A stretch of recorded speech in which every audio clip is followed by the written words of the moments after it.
Opemsuo Radio 104.7 so ani afi yanko yanim busumi busumi a yede eye enkyerɛkyerɛ ɛfa enubɔne sɛnya esi pre nipa ɛwɔ omayi mu ɛho na yedi kan ɛne mpanimfo bebree akasa fa enubɔne ɛho ɛne deɛ ne Narcotic Control Commission NCC wɔmo ɛna ɛduru wɔn so a ɛne yene wɔmo ɛbɛkasa afa enubɔne ɛho na ni nyina ne sɛ Dr. from Penifo yes you say ye can be afa adwene mu ohawa ya na nipa mental health awareness na say ye twa manfo adwene agina enema bia e kan nipa adwene e ma wokura no wo seye di tripa mebuna ewo mayi mu aye tuwonfo fa enunum ho eno ena busumi ye kasafa ho na yetra ye ene NCC yenye oba pani adwampon sa ewo ha ye no ebetwe enkomo ina adwo akwaba ya eja ofa se ka enubone a enubone no ene de yin ofa meda wase na ma chia wa tiefo bebia afidi ahoodin kodu bia ye ka enubone a ye kan se illegal drugs na eyenru a Ghana mamrem yanyintum isansa so obi fa nuro way to say we cocaine heroin amphetamine methamphetamine a enyensunsuanso e woni pa no so kenka na adwen said ye oye ne niam afa no eninti na ese eyenubone no we no ubom yensa pedin o edo so pa na bre ai say person na obubo so ba yehunu na meme kotusu obi tobi onum bia enti nia unnim a wo kai no bobobo so me hwe edubone ni bi ni one cannabis dodo na de nim say ye wi no cocaine edubone methamphetamine amphetamine heroin ni nyina ye edubone esa enure bi no no ukọ doctor wo mutimi ema bi ana eye nubone nti yemfa na hwe ofameda wasi enubone doctor bi eni ho a obe de beba se konom inti wo legal and illegal drugs legal ne de eni yenru na wo ye pharmacy no emra bi enti ase obeto bi ko opara o motivate eno mpo wo no ma se de ya trauma o sesa no pa mienu awia mienu enwemienu se de ya trauma wo no sa na etwa sa wo no pepepe na de ye ka ho asem a eto aso mani panya adwen mu yawe ni illegal no eno ye dubone sanse obi fa enyansunsuanso e woni padua so na adwene eni se de oye de nyoma fa yo na se obi efa sa nubone no bi na hano ana ebe hano a ehun senkyereni aya na edina die bi ne sen okay ofameda wase yedi nkane ehwe butaye etechwe se babunu bi betna se okonum ni bone which is the reasons no nkofo bebrebe wo butaye a omode ye de omo ye nti reason I didn't kan pa ewie ye mabunu ni ye boni beka se the negative peer pressure se ababunu bi abrantie bi koto frekuo bi mu se yonko bi na so kotom no mfa ni bone a mpempi bo nso mutimi daadaa no wo de wo shikakra obeye guy se fa de suya se obo we adesuafo ba onum wi a wadwen mu bebie ebeba wani ate ebeba wa ye guy nti ye kanfo sa nyoma nyina ma no na pre ne ye dey ekom nti mabun bebebe nam fofo nsem ni se ye kanfo nu na ma omo se bebie o madwen mu nam sa ye so mo ye dey ekotom afa ye hwe curiosity wati se yate red ti bebulu bi ti se de ekra ni red no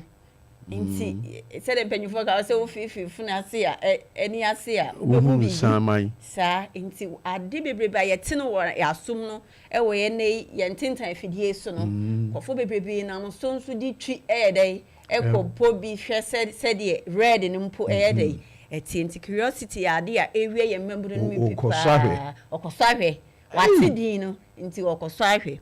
afi bebrebe no so ye adult example penyini bi so obi hwe penyi bi asua no sanse yenuanom kuba no mo ba omo so hwe obi enti so ono ni wo fa bi ni hu nipa bi tifie na se nipa no ono nyoma bi a impempi ko bo se achechire mame so mame no akra ni hu ehu de ni panyini ya enam saye so na enkra bebepe kra mpotumi bobo nkrata hye James se omo ye dey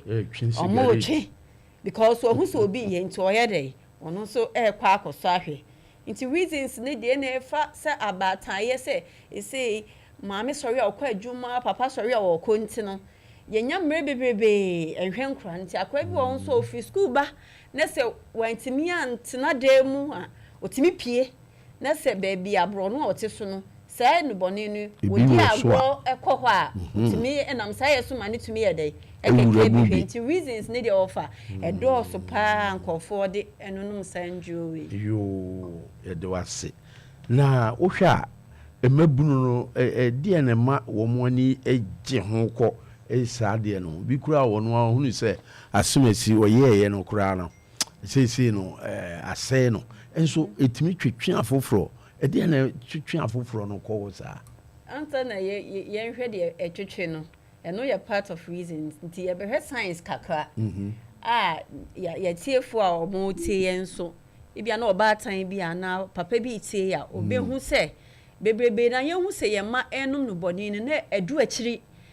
na no so na ayedei ba ye bebo science kakra bi so ametimi abo ye tiefo se ebehi a wodi abofra ne tifi a obe monitor obe ma wani ayedei edi na chi ti wo hu de meken ba ku mienu miensa bi a afi na nam so ma wasigina ye se sei na ekoso ye dei obana brabo no otimi Opemsuo se wokɔ Opemsuo Facebook no so a nia ekoso wo so no wobehunu enema bi a binom awura mu nia ye won nti ye Facebook no wokɔ Opemsuo Facebook no so a wobehunu nia ekoso e yo for meda wase nti ye hwe ye science ne kakra so the first sign I na edan ho edi say abofra sha ase na babru bi start so onum no bone a obeye very secretive she say otimi de nsem siesie afi otimi twi ne ho so free na busua ho abofra no one na wofo no mu di nkomo ka bom no bo se no wo twe ne ho wo fa wo twe ne ho because say obi fa no bone a wo hye a na ni tumi ye kokko nti wo twe ne ho che se wo yo awofo hu sa obey nani ebra na nani de tibia na ye de asoja ni nyina ye san ya se ye de e ma wo se ade ti na abofra me wo nani nya de enti sa bai se ebra na nani ye de esesa afo bo se ne nsantem nso ye tuntum ti se wi na o hia wo soja ne de enom na eka piece na o twe nyina no ebre kɔ no bo se na ne nsantem ye de ye tuntum e se ne nantini si fom so tumi etum obi fa no bone a ye hu saa ahyensode no sign ne ye dey wo no ho afei de hu se nani be ye kokko no so ye wo fa obehu nti ota hye ahwehwani wa na ye tuntum no ye fe ne sunglasses no ka ya ahwehwani wa ka wie bo pa na ka titu ne ye dey ye hye se so bu ha kwa se de ye wiem te bia ye ewia mo kese so na ye dey hye nani dark nti maami bia mini hye o se ye fe ni we for space enti se abofra no de ade na hye ne ho a se ubusan se de na ye dey ekoso nti ebra na bado o hye afa ye tu ye tiefo panom fo se wasi dan ana wa apartment bi na ofa wayi bia ma se mofra mo dan ni a ye se brano ye dey srawo mo is room ena wo room nso a me mo kokoko efi se so mo chance so mo num enum no bone o mo de nyoma bitimi siesie o mo school bag mu ene o mo dem ti wo yo wo fo wan hwe a wan kɔ hɔ ana wan nye bag na wonye dey eniema ne biti se lighter matches afei watwitwa papers same size the we no dey share watwitwa na pepepe a wode ye dey echichiri and na obo say incense because we ne one pampan it is all be na se wo fie ho a wo betinti no wa she incense na ye dey ebuwa ho afei aduhwam a ano edin strong perfume oya no de abuobuwa ne ho enti ni nyina ya ade a sese wo ko badem school bag and say one the bag but before you go school dey offer him say ne ngoma ene ne pen ne pencil ma set mu na say dey wo ne school bag mu so hu bibi foforo bi ya say dey make it can na wo hu say dey no the lighter ne matches ne papers ne ye dey e wo school mu ho Opemsuo ebusuafo so ya ma me we NACOC mu free adwuma nyene ache yi muguso bodawro mo ye nkyerɛkyerɛ mu dwumadie mu no ade pa na mo hu se ama na ye din a muntimi emma enubone nom enkofo mfiri se kame akɔ se mu dawubo no ekɔ nkan so enubone nom no enempo no ano ye din pa titru emabru na fam ade pa na ama na ye din ama mo a muntimi enubone nom no emma fam Meda was minua bema. So okay, ye boy ye homodin pa. For education, say oba Ashanti region ye command no, ye ko schools mu, ye ko jom, ye ko sorry mu nyina ye dey. Church bia ne say na dem ye dem wo ha. Nanso aye nipa ho adwuma. Ti said ye wa kan trains ye ko so impo no. Sa red nka na kenke ye adwumadie ho. Unim say painkillers. Red yes, ready Royal 225. Okay. Tramadol a painkiller. You no bi wo ha en kenye edubone. Nanso se doctor ni fama wa ni kwan so ye dey. Wo fa. Wa wo de open no ma wo hu nsunsun aso. Asanu mpa na abroso. Sa ena afempo ko akonom nsia. Afempo dudu no mo nom 225 no doctor bi eni ho mpo de be kan fama. Dudu no ma doctor ne ba 50 grams to 100 grams. Dia na ho de ye dey e wo fom ena painkiller ye de mo bi a o ya ho obi wo severe headache o say ya obi wo ho e to a wontimi nyina no obi a president bi ni prekro no anu odin awo se ma wo kwa awami akotwa no ye fe ni CS sa ya no enye enafom nti doctor ni ni emma ne se nu no se de be ya o de be manage ya no ya o de ba fom a wayi na free so ebra na bra no de ne ho ayede akɔkyerɛ ne doctor na afi wo hu kwa obefa so aboa na ya onu be free hokra en free home pa doctor ni ma ne nyin en toso na mo beba fom ba ye hwe nua no mrante ne maba wo ya ne nan pra onkɔ wo ye onfa ba wo wate ana obi na akwan fama no ene nam so na wafa ready afa hu sunsun aso ye dey wo ho nti commission ni de ye adwuma pa yenhwe ofamebo yenhwe ne kra no eba omanyi mu no drugs na ye kan nyina no enema pa bi pa wom anti wo say aban ma kwan na eba omanyi mu na nse ba akumbi eba ye say opioso so bibisa no na American enema pa bi wom a wo say because ne kra no enya bebidu nko ade a amanfo betu agusu anom ena pharmaceuticals nso no mo narcotics kitam die be na mo na omunya de na mo ka kire wo mo fi se ebu obi epebi ato a okoya na wanya bi eno no de na mo na mo eka fa ho on se dwumadi eje dwuma bia na nchichemu ni se de obi aye na dwuma efa no ehihye kuokuo nsa nti yen de enuboni afem no banuboni no obi de beba onkra ma yen koyi kofofa kwati kwan so eni nti na se wuti news bebrebe a ye chichi bebrebe no ewo ye airport ye borders so nti de ode ba no officers wo ho a ye so mu a ye nyaa ti efa painkillers a ye kan die omo mu hwe nro so no eye dwuma fda adwuma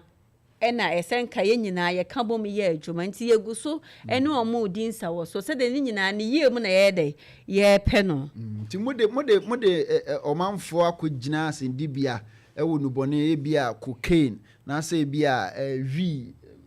mu wo sa records no bia e bia be bonkrofo hu se nipa we de ya che no ya ma no sentence sei bebre wo ho ye koye court batan ye kumasi a de bia ye chi obi se nubone wo no ho a ye nyaa ne mane nko de nubone no mra ne se de onom no mremu no watomra de wo dua nso no si hu se wado wi afu a mremu no so ayede watomra si ehu se wo kraba samra ni nyina ne fa ye dai ho enti de bia no mo ye chi omu nyina no ye nchi omu mpo anyi nu bone no keke na emom ye chi wo mu emom kogina mra nanim na afi nu bone nso ebeje afiri omu ho no nso ye sei ni nyina ma ni free system se de be ya obi nso nkofa nya dai enum nu bone no akwan bebre so na ekoni padua no emu obi de wopane obi enso enum obi nso hwia de hen pa na ehu emani padua pattern kwa omofa so a omofa meka se de nyina ehu de wo hwia no ekwa adwene ni mu de onum ebi nso de wo de won so ekọ omojanim because it's baby yes e dry ye de won mpo ra omojanim ekọ esa yare esa obampo yare a ye de fa ne ntim a ebre yare na sententem tini nyina ehu na ebi wo ha ye wo short term effect and a long term enti ebi a de wo ohye no wo start empre bi a ehun sunsun aso ne nan ne ho adi ti se ebre kakra ena yentie ana yemo yetie fo nso kokose no bone no nom na ya na yemoja se de nyankopon bo yen ankrankra bia no nso eka ho obia ne ni moja bia ne die ntie bia se me mefa no bone na bia ene obi betimi ahye just one row of no atintumagu make us obi nso betina fie aka se minimo obi a wahye fo ndo abon doboa wahye mpo ben fie num onye hwe mo ne dam enchire se ehun susu aso ne nyedai emma your long term effect and short term effects yeran up no ni nyina mu de na obeka a kire amanfo ewo nubone ho afameda wasi nubone wo nsunsu aso pa ye brain nti enkomo we de ke hia bebrebe ni abo nanso nim se da foforo besa ye de aitia da foforo so besa aba nti nubone wo nsunsu aso nipadua so kankane adwene ne so se ne bosumi we nyina ye bo adwemu haw hu devil no obi fa nubone a obetimi anya adwemu yare nubone ti se no obi fa mpempi otimi ehu nioma enye real papa minim abrantie bi o se wo hye a wo hu se awie nyina ti esa no is it normal enye sa na ese tie se niam agirigire jeje na ni so nti nkofo bi bebebe no bone a omo hu nioma a eni ho obi besu be hu nioma a eni ho kra ti de ka ne se no bone wo nsusu aso wo ni padua ne so ti e be che mabunu ne se omo ntwe omo free se no bone wo nyina ho no bone betimi yakun overdose betimi yakun ya titi bebrebe won tinta fidie no so se maba won bi fa timi ku omo achinie bie ni ho ntu ya babu na wutie mi a yemfa ya dwen si nyoma e bebo aye so se wusu ade se wo yensa no dwuma bi a eno na yesa wo de wa ho odi nyina hyem na wo yesa se Ghana hie mabu na omo ho odin omo ni mu de na yetimi de omo aye dwuma mo ye man ya dai etumpon na yentwe ho mfiri no bone ene ne ya ba nyina red ni ho nyoma nyina ne nyamabu na omo wa ho odin mo tinya ya dwuma ama ye man yetumpon medamasi edo ase eye yenuaba adwomponsa eye narcotic control commission Ashanti region enu fra awiei woni ya bebo nkomo afanu bone ho na ne okan ya eto makoma so o se negative peer pressure ayonkofa bone obekwa akoto ekuo bi mu a se wanhwe yi a wani beba ho so no na baabi edi wagina no na enye nti awofo no yenhwe ye ma na ayonko gro eyie na yiwo mo afrimu yemfa nsi a na afi yema adebi nkonsa emfa